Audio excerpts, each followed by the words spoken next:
आज धर्तीवर आले. दत्तात्रयाचे अवतार असलेले अक्कलकोटचे श्री स्वामी समर्थ महाराज यांचा प्रकट दिन.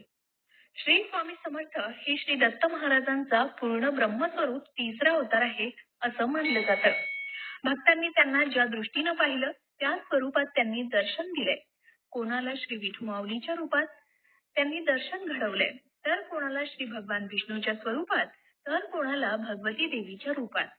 महाराजांनी भक्तांच्या कल्याणासाठी अनेक लीला दाखविल्या अशी ही भक्तांची धारणा आहे. इसवी सन 1856च्या सुमारास स्वामी समर्थ अक्कलकोटात आले. ते मंगळवेढ्याहून पहिल्यांदा जेव्हा अक्कलकोट नगरीत प्रवेशले तेव्हा त्यांनी गावातील खंडोबा मंदिरात मुक्काम केला. तो दिवस चैत्र शुद्ध द्वितीया शके 1778 रविवार दिनांक 6 एप्रिल 1856 होता.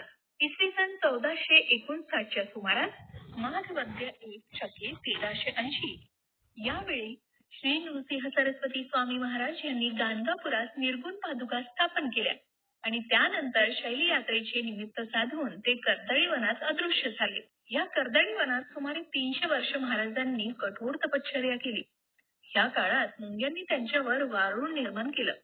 एके दिवशी उद्धव नावाचा लाकूड तोड्या त्याच कर्दळी वनात लाकडी तोडीत असताना त्याच्या हातून कुऱ्हाड निसटली आणि ती वारुळावर पडली. उद्धवाचे निमित्त साधून स्वामी महाराजांना पुन्हा भक्तांच्या कल्याणासाठी प्रकट व्हायचे होते.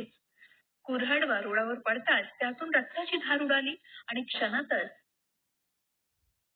तेजस्वी मूर्ती प्रकट झाली. तेच अक्कलकोटीचे स्वामी समर्थ महाराज होत असं मानलं जातं.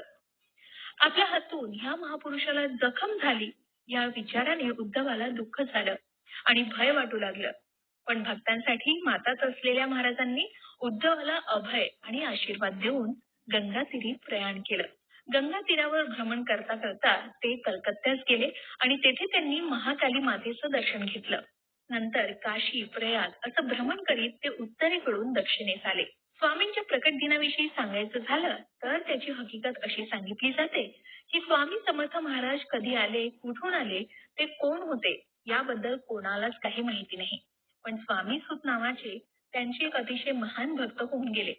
त्यांना स्वामी समर्थ आपला मुलगा म्हणायचे. त्यांच्या अनुभवावरून स्वामींच्या प्रकटण्याची हकीकत सांगण्यात येते. शेकडो वर्षापूर्वी एक पंजाब प्रांतात हस्तिनापूर पासून 12 कोस म्हणजे